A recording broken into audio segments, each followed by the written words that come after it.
I'm back again.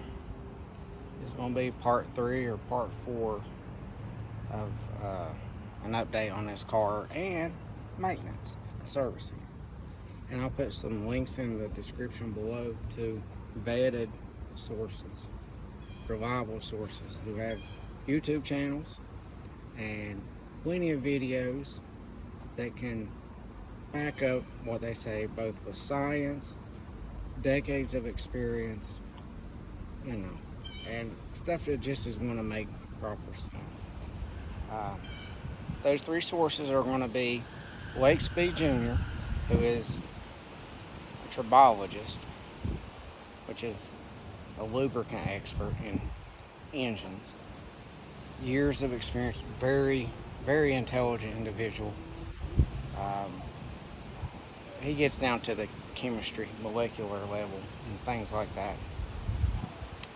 Uh, he's been doing it a long time. He's worked with big companies. He can explain so much to you, and how oil companies and gas, fuel and lubricants, how they've changed over the decades, and practices of the past, how it's changed, and big contributing factors are due to the oil, the additives, the detergents, engine systems, the EPA, and why things are going in the direction they are, and how to properly take care of your vehicle. Another source is Dave's Autos.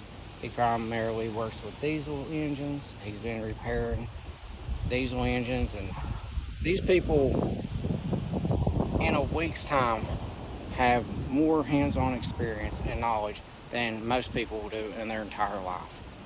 So, and they've been doing this for decades, 50 years, 30 years. So they can tell you what you really need to know, and they've been there, they've done it. These people know what they're talking about. So, and then there's AMD. He's a master technician, or former master technician with Toyota. He now owns his own shop, and he has a lot of servicing and maintenance and repairs, and he can show you.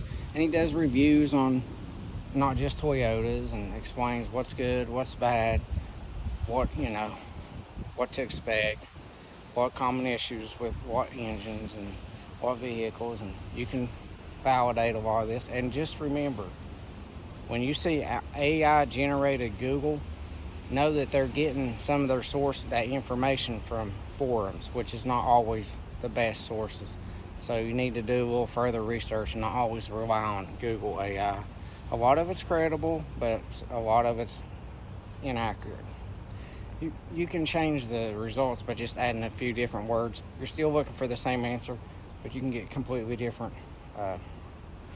You're asking the same question, but you can get different answers. So keep that in mind when dealing with AI and possibly GTP chat. So anyways, with this car, I just sprayed it off, which is going to get me to something I want to mention. Dawn. Okay, Dawn is, you can use it on cars. Some people say, oh, it's going to strip the paint off, it's not good for the paint. That's not true. Dawn works wonderful for cleaning a car. It's a degreaser, which leads me to another point. It does not damage the paint, but if you have a wax or protective coating, it will remove that because it's a degreaser, but it won't do anything to the actual paint. It's not the best for stuff like this and rubber, but as far as actually cleaning it, I wouldn't use it all the time, but it will clean your car. It's a degreaser, so it will break up stuff, but it will remove wax and protective coating. So, and some people do use it purposely to remove it and put a new fresh coat of protectant on it. So, yeah, this tree stuff's falling. So I had to spray it off because I had and pick off the leaves and stuff. It's a new car, and it's not good to just let it collect dust and sit. But yeah, so I want to address that because I come across that. You can, in fact, use Dawn, but you just know if you have a protective spray or wax, it can and will remove it. That's how effective Dawn is. but it won't damage the paint. But if you want that protection that wax and protective coating offers, then you need to reapply it. So just keep that in mind. It's fine. Anyways, because this, and I want to talk about gasoline.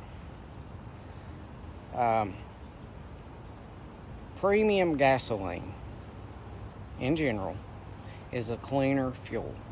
Okay, people say I always put 87. If you run 87 versus premium, you're going to have more carbon buildup if you have direct injection, and you'll have fuel system failures before, or you'll just have fuel system failures over time if that's all you run. It's not good for the injectors. It's a dirtier fuel. It's going to have more carbon. It's going to lead to that. That's just science. It's not a gimmick. Premium fuel has different additives. It's a cleaner burning fuel. It's better to run. Hands down. It's a more stable fuel. It doesn't have ethanol.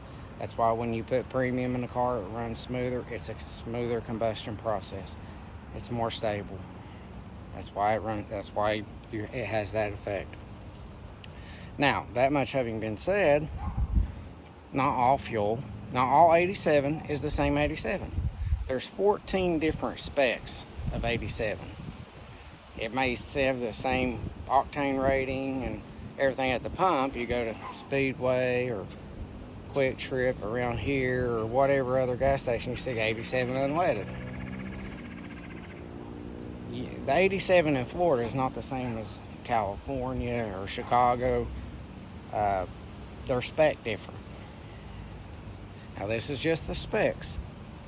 This isn't whether or not it's a cleaner gasoline, because there's what they call top tier gasolines, and those are more cleaner. 93 versus 93. A top tier 93 is cleaner than a 93 at a non-top tier gasoline, and you'll have to get online to find out. But Shell is a top tier, for example, gasoline. They have a cleaner fuels. If you stick with them, for example, it's going to be better for your fuel system and fuel injections, because it's not going to have that kind of carbon buildup over time. Maybe it's more expensive, but if you have a fuel efficient car and you run premium in it, depends on how much you run it, you may still end up saving by using a better fuel and preserving the life of your fuel system on your car. Anyways, so there's 14 different spec 87 fuels nationwide, and that's just the way it is. It's regulated by the EPA. Climate pays, it contributes to why, so it's not the same, okay? And this has been proven. I mean, it's established. If you Google it and research it, you'll find it. Yeah, a lot of people don't know that. So you might be traveling and get 87 in Ohio, and then I-87 in Florida, it's not the same 87. And if you go to Shell versus a fuel station that doesn't have top tier, you're going to have one cleaner and one better fuel than the other. Again, people don't know that, but that's true. That's the science, that's the facts, that's the way, part of the regulation process and how things work. The cleaner fuels have better detergents and better additives, and resulting in a cleaner fuel that is better for your injection system, injectors, and so on. So there's that. So I want to point that out. So yeah, there's a number of things that makes a difference. I have not put Quick Trip Premium in this because I have not vetted Quick Trip's tier status of fuel. I put Shell in it, but it gets up to 40 some miles to the gallon on the highway. So, and I don't usually drive it during the week too often, only on the weekends. And I put pretty good miles on the weekends, especially during bow season. But so me spending however much top tier premium fuel in it on a very fuel efficient car doesn't equate to a lot monthly. If you have a V8 You say, I run 87. Well, yeah, it's a gas guzzler, most likely. And by comparison. So, you might rate an 87, but you may be burning up twice as much fuel or spending twice as much or 3 times as much on fuel. So, you gotta think of it that way. So there's other factors. You can't just say, well, I run 87, or I don't put that premium, you're just throwing money away. Just because someone's a mechanic and been doing it a while, don't make them a really good mechanic, or they don't necessarily know everything. There's a lot of factors in, which is why I'm referring you back to 3 credible sources that I wouldn't know if you would say they're top in their field, but they're up there. They know what they're talking about. And they're good sources. They're good sources of mechanics. And unless you personally know the individual and you trust them, if you just take your car to any mechanic and even a dealership, they may not. When I went to, which makes me revisit what I said about the dealerships. You need to vet the dealership. You need to know that dealership, because they will make mistakes and they won't tell you about it, even when they perform repairs. When I went, and this made me rethink it, because when I went to get the oil filter in Honda OEM fuel or oil, I asked him, he said, well, I only have 3 quarts. And I said, well, when would you get some again? He said, December. So, oh. He said, but you can use Mobil 1. Lab results show that even though Mobil 1's not bad, up against something like Toyota, for Toyota engines, there's a major difference. The Toyota for Toyota is far superior. And Toyota isn't necessarily the best oil per se, but it is for their engines. And same with Honda. You want to stick with OEM. It's not just their name on the label. The way you determine this is you go down that, not rabbit hole, but you find out, okay, pretty sure Honda don't make their oil, and I'm pretty sure Toyota don't make their oil. They outsource it to refinery companies. Okay, you investigate them or research them, and you find about these additives. There's only like 4 major companies that make additive packages that they add to these oils, and that's the thing that matters. The additive packages in modern engines, that matters. In older engines or older oils back in the day, that's not how it worked. They didn't really have all this. Back in the day, break-in oils, if I'm telling you correctly, if I remember correctly, had what they call ZDDP, which was an anti-wear additive. But you wouldn't want that type of oil, even if it's the same viscosity, in modern engines. They're not designed the same way. Too much, and you don't want to add ZDDP to an engine oil that doesn't really have it, because too much of it will have the opposite effect. It'll cause premature wear. That's why I go back to the additive package. They're balanced chemistry for the internals of the engine. And this is going to be vetted and backed up by people who have worked in the industry, don't represent any companies, that can prove it to you via science and lab results and tests. So, they can take a Honda oil or a Toyota oil, and if anything changes what I'm saying, I'll let you know. I'll update that. But, they can do the lab results and then tell every little mineral or chemical that's in that oil. They can tell you this, all these metals and how many parts per million. They can tell you what part of the engine that's wearing from. So there's a number of those things. So, and oil filter's the same. Filtering out particles, which is not really bad, but it's not the only thing to consider. The oil filters from Honda is 30 microns. You can get down to 19 microns, 20 microns for the oil filters. And oftentimes, an oil filter is made, typically, if I'm not mistaken, to work with that same brand of oil. Honda filter, Honda oil. Toyota filter, Toyota oil. Mobil 1 oil filter, Mobil 1 oil.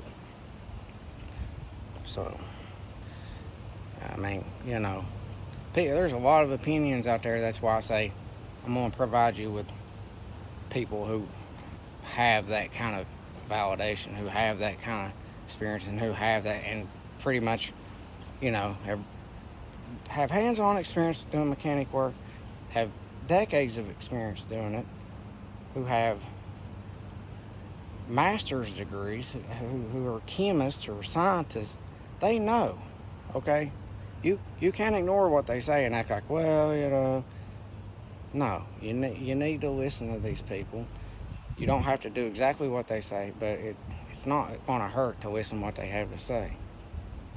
You know, some people are like, oh, I've never had no problems. Hey, if that's what you want to do, that's up to you. But don't expect me to buy a car you've owned, you know, or anybody else that might take their advice.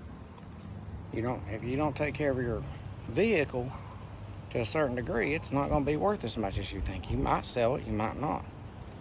If you have an audience or a generation that says, hey, I watched the Motor Oil Geek guy's channel, and he says, or I watch the Car Carrier Nut guy, and he says, or I watch Dave's Auto channel, and he says, or maybe they just gathering that knowledge. That may be the people you're trying to sell it to, and if you've taken care of the way you think you should do it, to each their own. They won't be customers or potential customers. So, I believe what I'm giving you is wise advice. So, yeah, I sprayed my car off to keep the dust off of it. I know the, leaves are falling off the trees. I would have went bow hunting this weekend, but it's still kind of warm. I want to take care of some things here too. I want to change the oil, but I need one more quart to rinse it out before I actually put the new oil in it. Some people say, oh, I wouldn't do all that. Well, that's you. That's not what I'm going to do. So, people think that you're throwing money away, but I'm going to tell you right now, some of these repairs for some of these cars is almost half of what this car is for. And it's going to be expensive, and it's going to need to be fixed, and you're going to have to pay for all that. And it could have been mitigated or reduced or prevented altogether by listening to the right people. I mean, yeah, you can put the same viscosity in it and it works fine, but it runs fine. I drove it here and I drove it there. You got to look at the bigger picture. The next year, the year after that, 10,000 miles, 50,000 miles, 100,000 miles. It's called preventative maintenance. Just like this new car. I'm going to keep it clean, try to take care of the paint, put protective coating on it to reduce or eliminate the paint degrading. Underbody coating. Protect it from corrosion. From road salt and brine, changing the fluids, changing the oil, changing, preventive maintenance. That's the big thing, is preventive maintenance, to prevent the issues. Not taking care of your engine, you can't see what's happening on the inside of the engine or the transmission. That's why you do preventive maintenance, to prevent those issues. And if you do it, you might think, well, I've never had no issues. Have you done proper preventive maintenance? If you have, then that's why you're not seeing that. If you don't, you're like, I don't understand it. This thing ain't no good. They don't make them like they used to. My fuel pump's not working. My injecting system's not working. It's got a knock in it. And a good portion of the reasons why you see it in modern vehicles is they don't know how to take care of it. They neglect to take care of it. A lot of people just want to lease it or own it for a couple of years, so they don't care because they already know, I'm going to get something to do in a couple of years. I'm not worried about it. That's why I don't buy used ones. Even a lot of the mechanics, I've heard them say that most of the repairs they perform is not manufacturer designs. It's people not taking care of their vehicles, not changing oil. I just seen a Kia. The guy said he changed it every 6,000 miles. They opened that engine up. There was sludge like putty on the top of the engine. When that engine oil was changed, it's hard to tell, probably 30,000 miles. They had to get in there and literally scrape off the sludge on the top of that engine. They did an engine flush, put fresh oil in it, went down the road 50 miles, already having issues. Had to bring it back, take it back apart, take the bottom oil pan off, and it had sludge built up in there. They ran the engine flush through it again, and they're just gonna have to keep monitoring it. But when you do that, you pretty much got to take that whole engine out, take it all apart, and clean it the best you can, and put it back all back together for it to run maybe 70%, 80% maybe, depends how well. But you can tell that engine was, and it wasn't, you could see the oil in the body of that car. It almost looked brand new, but they did not take care of the engine. I'm telling you, I've seen it more than once. People neglect cars. They just don't care, or they just don't have understanding about it, whatever it is. Most people just don't care. They buy a brand new vehicle, they never take it in to have it serviced, they never perform service on it, and they'll put 50,000 miles on the original oil that was in it from the dealership, and all of a sudden, I don't know what's wrong with it. It's got this noise, it's not wanting to rev, or I don't know. They go to try to take the oil cap on it off, and it's just goo, you know.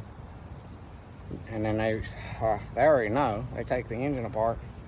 Even 10,000 mile intervals over maybe 100,000 miles, you'll see engines start looking that way. That's why you do not want to change oil at 10,000 miles. Like I said in my previous video, top engineers will tell you that they, in lab results and tests, they start seeing engine oil break down at about 10,000 or 2,000 miles. It breaks down. They start seeing shear degrade, the shear strength start tearing down. I don't know at what rate, but that's when it starts happening. And that's an estimate, because really the more accurate way to monitor an engine is how many hours it's been running. There's tests on diesel, like Cummins diesels, where they will run that engine for 500 hours consecutively. They will run through a tanker of fuel just for carbon buildup tests, for example. They run all kinds of tests, but that's just one test, and yes, it's a Cummins, but it's not uncommon for like Toyota to put 4 million miles on an engine in a controlled environment. But they do extensive tests, well, just like GM here recently. There's reason to believe that either they knew about that problem, or engines are failing at 62,000 miles, the warranty ends at 60,000, and they just didn't, or it's engineered. They know exactly when it's failed. There's been suspicion of this in the past. Either it was engineered that way to fail at those miles, or there was something wrong with their manufacturing process, and I know that they sent a consistent fail rate at that, so they limited when the warranties expired, because they know that there would be issues. And they're even being investigated by the FBI. It's a big issue. If you've been following the news, it's a big issue with GM. And GM's has a history of doing corrupt things like that in the past, comparable. You have to be careful nowadays. I hope there's nothing like that with this car. But this car is entry level, so to speak. I've looked at what I usually look at first: the engine, transmission, and a few other things, mechanically usually. Like I said, I didn't even pay really any attention to the collar. I didn't ask about remote start or any of that. Couldn't find out this doesn't have remote start But you can get a subscription, which is both what Honda and Toyota do, and I'm sure they're not the only ones. I haven't looked into it. You got to get a subscription to get that feature. It's built into it, but you need a subscription to get it where you can start it from your phone and all that. I think for Toyotas, to get all their features, including navigation, is like $600 a year. So, yeah, if you get everything, you don't have to, they got packages and stuff like that. I'll pass. I don't need remote start that bad. I don't know how much it would cost, but I'm fine without that. But like I said, I'm opening up the hood. Okay, let me do my research on common problems with this engine. See, with some engines, it's not if, it's when, because that's just the engine design. It's going to happen eventually, and then you look at how much it costs and all that. It's, and there's issues with a number of engines, even Toyota and Honda. You just have to do your research. Anyways, with this engine, there's carbon buildup because it's direct injection. That's common with direct injection engines. Some manufacturers counter that. Toyota has, I don't know if it's with their Corolla 1.8 liter, which is built in Japan, which is good.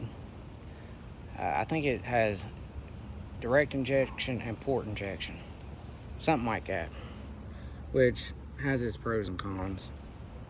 But they're comparable as far as engine quality and longevity. And the CVTs are different. The CVT of the Toyota has mechanical gears. This has a metal or mechanical belt. But I think there's some issues, or has been some issues, with the Toyota CVT, because it has a mechanical first gear, but really it's all gears. If you look at an actual blueprint diagram or one that's been opened up, you see how it's built. Build quality is good, but they're so comparable. It's just Honda or Toyota, But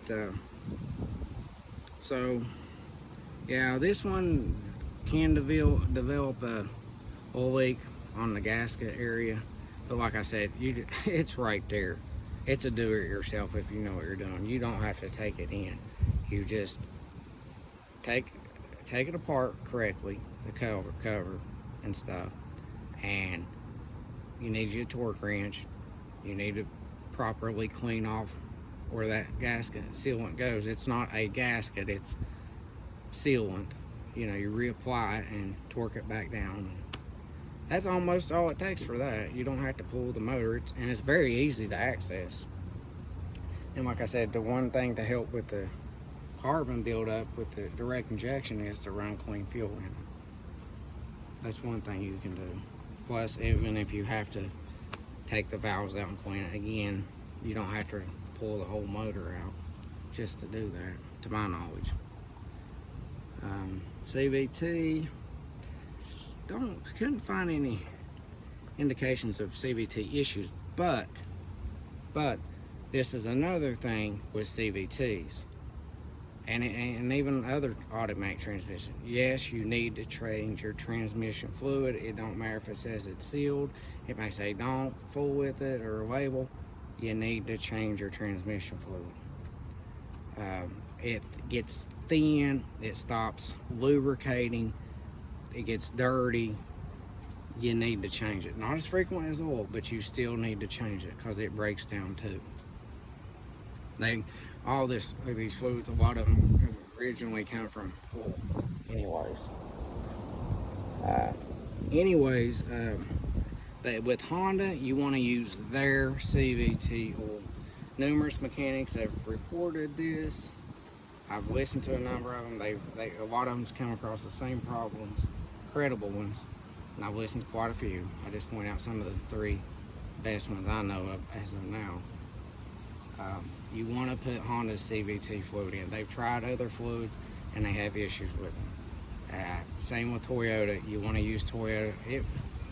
I know with Honda you want to use their fluid. There's just too many. It's been proven, basically. You want to use their CV2 fluid. Not a big issue. I don't know if the price is much different, but that's what you want to run in it. My advice, it's not worth a new transmission, paying for all that. And I've even seen, which brings me back to the point about the Honda dealership. And there's probably other dealerships. They don't put Honda transmission fluid in it like they should. I asked them, I said, do you? And they said, yeah, but I just about want to put a spy camera on there to see if they do. And if they don't, I'm going to say, you're buying me a new car. Or everybody in Sheboygan's going to know that dealership's corrupt. And I'm going to put that video where everybody can see it. And you're not going to escape the repercussions. I'm going to report you to Honda. I'll bring the world crashing down on you. But anyways, yeah, I'll put flyers all over Sheboygan saying, yep, and it'll be common knowledge. You don't want to put me to the test. But anyways, so yeah, I mean, take care of your vehicle, use the right stuff. Usually OEM's a good way to go. You know, you do what you want, but that's the most recent update, and I'll give you an update if anything changes. See you again here on the ground.